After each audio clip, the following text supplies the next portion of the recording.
హైదరాబాద్ రామంతపూర్ గాంధీనగర్ లో భారీగా గంజాయి చాక్లెట్లను పట్టుకున్నారు ఎక్సైజ్ అధికారులు. ఫిరోజ్ అనే వ్యక్తి నుంచి 34 కేజీల గంజాయి చాక్లెట్లు స్వాధీనం చేసుకున్నారు. ఫిరోజ్ ఇల్లు, కిరాణా షాపులో తనిఖీలు చేశారు. ఫిరోజ్ అప్పల్ పారిశ్రామికవాడ పరిసర ప్రాంతాల్లో గంజాయి చాక్లెట్లు అమ్ముతున్నట్లు తెలిపారు. ఉమ్మడి రంగారెడ్డి జిల్లా excise enforcement assistant commissioner Chandraiah నిందితుడిని రిమాండ్కు తరలిస్తున్నట్లు చెప్పారు.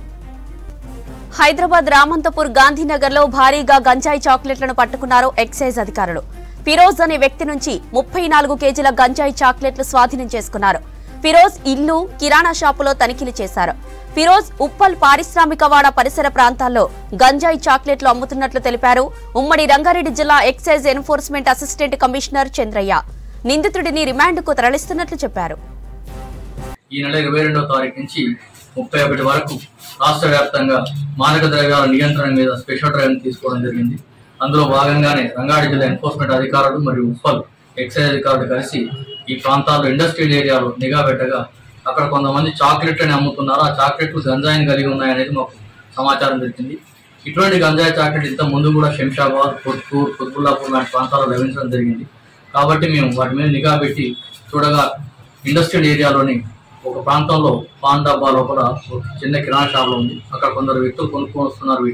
వీటిని చూసి గంజాయి చాక్లెట్గా నిర్ధారించుకున్నాం. ఒక్కొక్క చాక్లెట్ని 10 రూపాయలకు అమ్ముతున్నట్టుగా మాకు తెలిసింది. వెంటనే ఆ కిరాణా షాప్ మీద దాడి జరగగా అక్కడ ఫిరోజ్ జనా అలియాస్ రవి అనే వ్యక్తి ఉన్నాడు. అందులో తనిఖీ చేయగా 1 కేజీ చాక్లెట్లు, దాదాపు 100 చాక్లెట్లు లభించినాయి. అతని ఇంటిని తలుపులు సెర్చ్ చేయగా అక్కడ 34 కిలోల గంజాయి చాక్లెట్లు మీ ముందు ఇవన్నీ లభించాయి. అతన్ని విచారించగా ఇవన్నీ కూడా ఒరిస్సా అతనికి వస్తాను. ఒరిస్సాలను తన స్వస్థలం నుంచి అక్కడ లభిస్తాయి. ఒక్కొక్క చాక్లెట్ని ₹1, ₹2 కొనుగోలు చేసి ఇక్కడ 10 రూపాయలకు అమ్ముతున్నాం. 6 నెలలుగా ఈ కార్యక్రమాన్ని నిర్వహిస్తున్నామని చెప్తున్నారు. ఇక్కడ ప్రైవేట్ ఫ్యాక్టరీలో పనిచేసే ఎంప్లాయీస్ కానీ, ఇండస్ట్రీస్లో పనిచేసే వాళ్ళందరూ కూడా వీటికి అలవాటు పడ్డట్టుగా తెలుస్తుంది. ఒకసారి ఈ చాక్లెట్కి అలవాటు పడ్డ వ్యక్తి ఒక చాక్లెట్ నుంచి 2-3 చాక్లెట్ల స్థాయికి వెళ్ళిపోతున్నాడు. తీసుకోగానే బాగా నమిడి కొంచెం వాటర్ తాగి మింగడంతో శరీరంలో ఒక విధమైన మత్తు, అలసట, గంజా ఎటువంటి లక్షణాన్ని కలిగిస్తుందో అవి కలిగిస్తున్నాయి. కాబట్టి వీటి చిన్న వయసు పిల్లలకు అమ్మకూడదని కూడా వీటి మీద రాయబడింది. అలాగే ఇందులో గంజాయి కలిగి ఉందని కూడా క్లియర్గా మెన్షన్ చేయబడింది. కాబట్టి ఇటువంటి చాక్లెట్ని అమ్మడం, కలిగి ఉండడం చట్ట ప్రకారం నేరం. ఈ చాక్లెట్ని ఎవరు అమ్మినా ఈ పరిసర ప్రాంతాల్లో పాన్ డబ్బాలో కానీ, కిరాణా షాపుల్లో కానీ వారి మీద తప్పకుండా కఠిన చర్యలు తీసుకుంటాం. ఎవరైనా సరఫరాదారులు వాళ్ళ దృష్టికి వస్తే తప్పకుండా ఎక్సైజ్ శాఖకు కానీ, పోలీస్ శాఖకు కానీ తెలియజేయాలని మీ ద్వారా తెలియజేస్తూ ఉన్నాం. ఇటువంటి చాక్లెట్లు ఈ మధ్యకాలంలో కొత్తూరులోను, శంషాబాద్, షేర్లింగంపల్లి, మాదాపూర్ మరియు కుత్బుల్లాపూర్ లాంటి ప్రాంతాల్లో కూడా ఇండస్ట్రియల్ ఏరియా, ముఖ్యంగా బీహార్, వెస్ట్ బెంగాల్, ఒరిస్సా ప్రాంతాలకు చెందిన వ్యక్తులు ఉన్న ప్రాంతాలు ఇవి ఎక్కువగా అమ్మకాలు జరుగుతున్నట్టుగా మేము గుర్తించడం జరిగింది. ఇవన్నీ కూడా కొన్ని అడ్రస్ల పేరు మీద కనబడుతున్నాయి. ఇండియా మార్ట్లో కూడా, వెబ్సైట్లో కూడా వీటి అమ్మకాలు జరుగుతున్నట్టుగా మా దృష్టికి వచ్చింది. వీటన్నిటి మీద సమగ్ర విచారణ జరపాల్సిన అవసరం ఉంది. తప్పకుండా వీటి మీద మా శాఖ సమగ్ర విచారణ జరుగుతుంది. ఇవి ఎక్కడి నుంచి వస్తున్నాయి, ఎలా వస్తున్నాయి అనేది.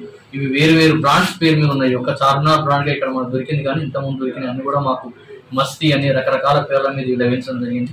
కాబట్టి వీటిని రూట్స్ని మనం పూర్తిగా ఎక్కడి నుంచి వస్తున్నాయి విచారణ జరిపి తీసుకోవడం కోసం మా అంతా మేము ప్రయత్నం చేస్తాం. అదేవిధంగా మీ ద్వారా తెలియజేసేదంటే ఎక్సైజ్ శాఖ తరఫున మేము 24 గంటలు ఈ మాదక ద్రవ్యాలను అరికట్టడం కోసం ఒక టోల్ ఫ్రీ నెంబర్ పెట్టాం. ఎవరికైనా ఎటువంటి సమాచారం ఉన్నా ఈ చాక్లెట్లే కానివ్వండి, గంజాయి కానివ్వండి, ఇతర మాదక ద్రవ్యాల మీద తప్పకుండా మాకు సమాచారం తెలియజేయండి. 1800-425-2523 లేదా నా మొబైల్ నెంబర్ 8712658724. మీరు వీటికి మా సమాచారం ఇచ్చినట్టయితే తప్పకుండా మేము చర్యలు తీసుకుంటాం. వీటి మీద ఇంకా భవిష్యత్తులో ఏదైనా పాన్ డబ్బాలో కానీ, ఇంకెక్కడైనా కిరాణా షాపులో కానీ అమ్ముతున్నట్టయితే వాటి మీద కూడా ఒకేసారి దాడులు జరపాలని నిర్ణయించుకున్నాం. తప్పకుండా ఇది కొనసాగుతూ ఉంటుంది.